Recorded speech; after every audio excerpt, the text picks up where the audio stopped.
Hi, I'm Rob Cram, and today we're taking a look at WRF Studios' Bloodlust Shadowhunter, which is a action role-playing game that's currently on green light for Steam.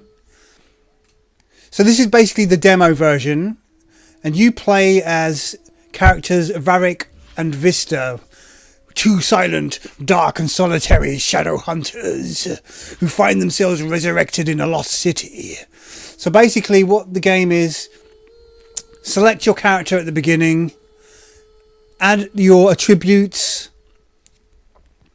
which you can put into various skills, strength, dexterity and such like, and then you're treated to the opening introduction sequence, which we're going to skip a bit here, and basically sets the tone of the game. Now, I will say from the offset, I have configured this using an Xbox 360 controller, but this is independent. It's not actually part of the game. It's set up for mouse and keyboard only. So maybe WRF could incorporate the controller as well, because I found it works pretty well. Although there are some instances where the hotkeys could be problematic if you're using those. So I kind of mix between keyboard and the controller. So here we are with my crossbow. So I'm going to just kind of skip moments and just show you kind of the basic elements of the demo. Kind of played around an hour's worth in the demo. So you speak to NPCs who give you a bit more ideas. Here is an encounter. So you basically got two kind of attack buttons. You can cycle through your weapons. My particular character is more adept at using a crossbow. That's a kind of special skill.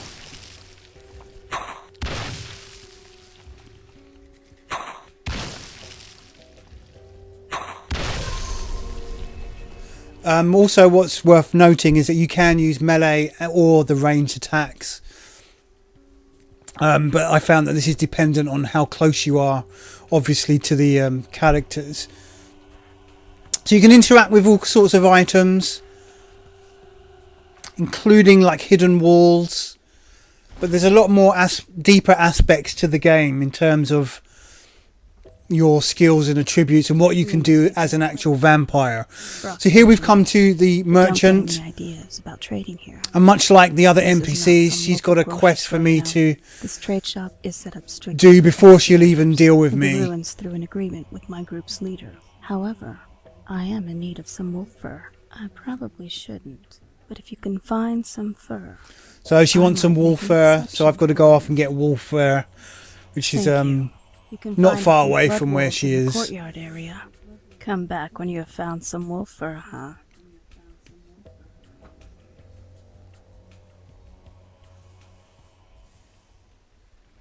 So as you can see, it's very tight kind of corridors. Very moody. I've got the flashlight, and again the flashlight runs out of power as well. So you've got to go back to the merchant and purchase a new one if it runs out. You can actually toggle it on and off. But I mean, things do get pretty dark without the flashlight, so you do need it. Thanks. So here we've now kind of found an item,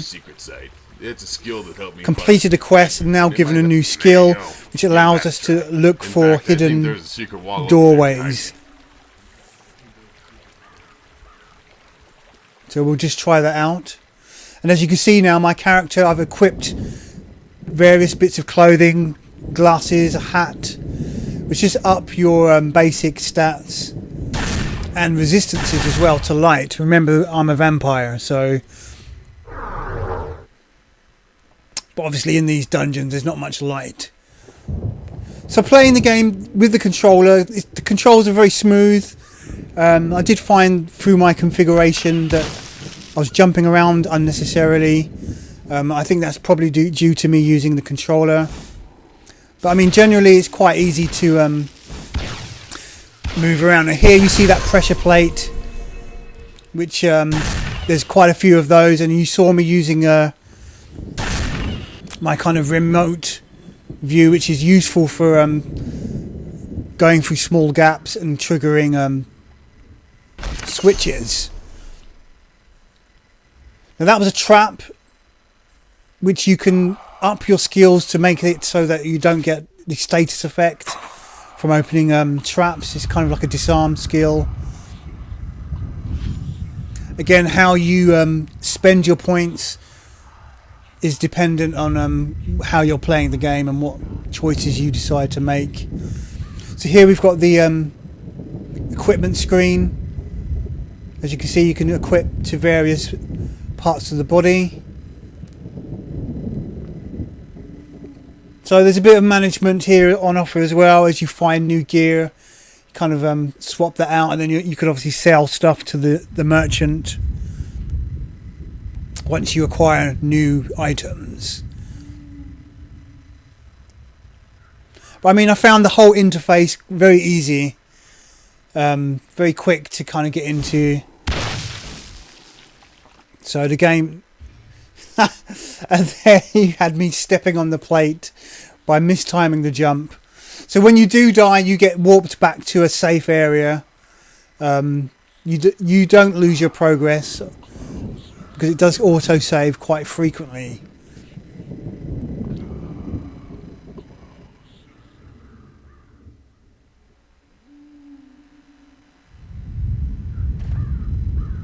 So as we progress through these dark tunnels, now here we can see the light.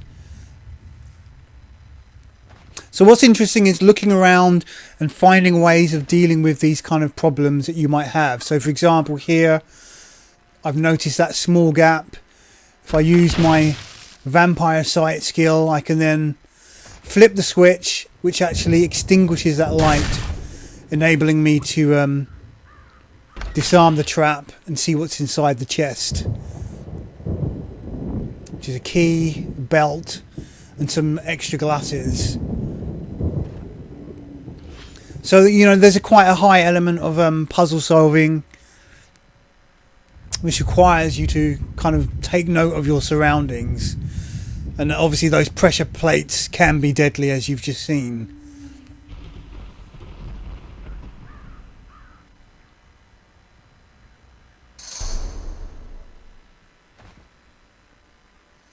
So here's the kind of skill page. You can bring that up at any time, but we'll show you a bit more of that in a moment when I actually level up and add the attributes. So if you look at the bottom left of the screen, that also tells you kind of like an indication of your actions and what you've triggered. So for example, if you flip a switch, it will give you an indication of that action. So it's kind of like a hint system almost. Now some of these chests do require lockpicks, which cost money to purchase. So your skill in lockpicking also has an effect on your success rate. I mean, you've got these gates as well that require keys. Hello, stranger. So here now, this is kind of later on. I've completed her quest earlier on. You can see now all the items she has available in the shop. And what's neat is if I sell her stuff, I can always buy it back as well. There is an option to haggle the price if you've got certain persuasion skills. But I didn't really put any points into that particular attribute.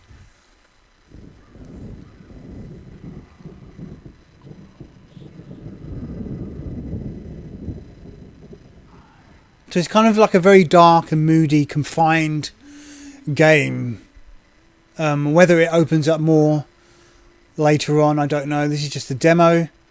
Now here is a bit of an interesting aspect of gaining stamina and health for my character by sucking the blood of a potential victim. But what's also neat now is that victim becomes part of my family, who will then be able to do my bidding. So you can actually suck the blood of various NPC characters, and obviously they each have their own attributes.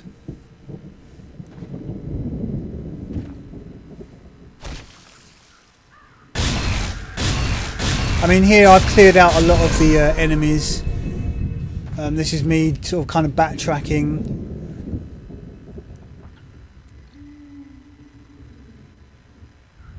And as you saw there, that breakable wall.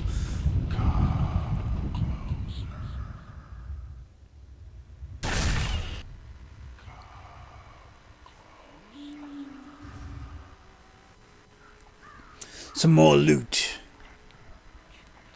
I'm getting kind of full up with equipment, so I need to start selling some of that stuff. But I mean, I found that my flashlight ran out of juice, and I needed to get about 86 gold coins to actually purchase a new one. So now we're looking at the skill screen. So you can hotkey all of these skills, as you see at the bottom of the screen. I actually assign those to the D-pad on the controller.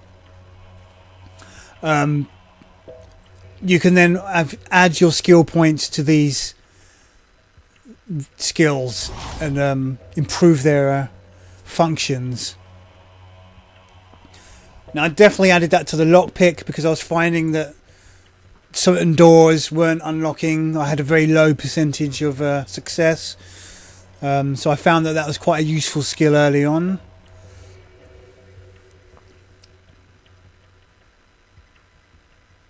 And then here you've got more attributes that you can add to your character. I've put a lot into my strength to make the combat a bit more easier.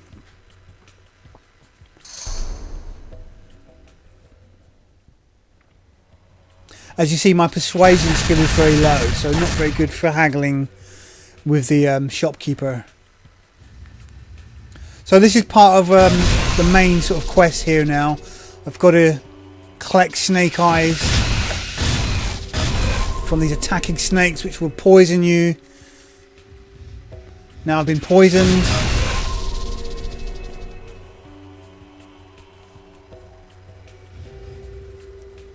Being poisoned means my stamina doesn't replenish on its own. But there's a good opportunities for collecting the loot from these snakes. So basically the quest is that I've got to now mix snake eye, a ruby and an elixir to create a key for a specific door.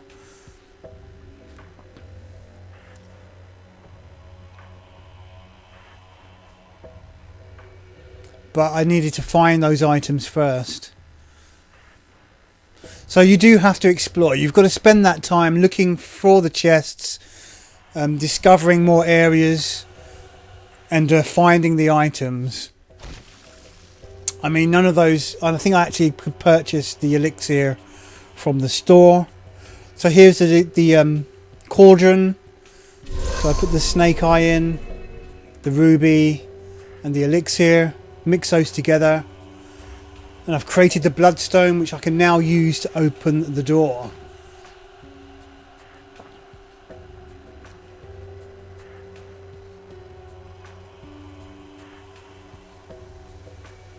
And that map serves to be very useful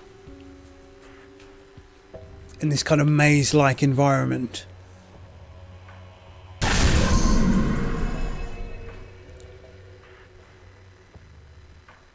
So we just basically unlock the door. Job, stranger.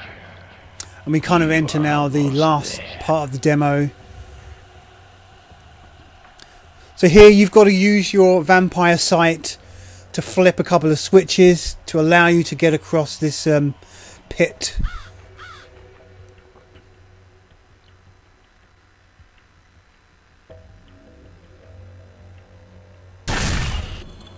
So the crow is showing you which way to go.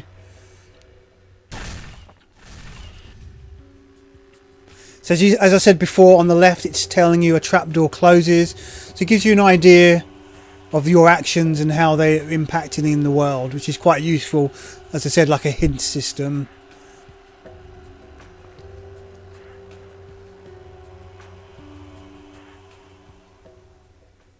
Right, I've just used my second sight skill unnecessarily to see if there was any hidden doors. So I made it through, across the pit, I'm now in the sewers area, which is basically the end of the demo. As I said, you could probably spend about 40 minutes to an hour playing this particular demo. And again, you can replay it using a different character. But there's no, I don't think there's much to do in this last sewers area. You kind of get to a throne room at the end. And that's about it. So this is a Bloodlust. It's an interesting game, and there's a bit more to it that I haven't really kind of touched upon, but I think it gives you a basic idea of what you could expect from this game. Okay, I'm Rob Cram. Thanks for watching.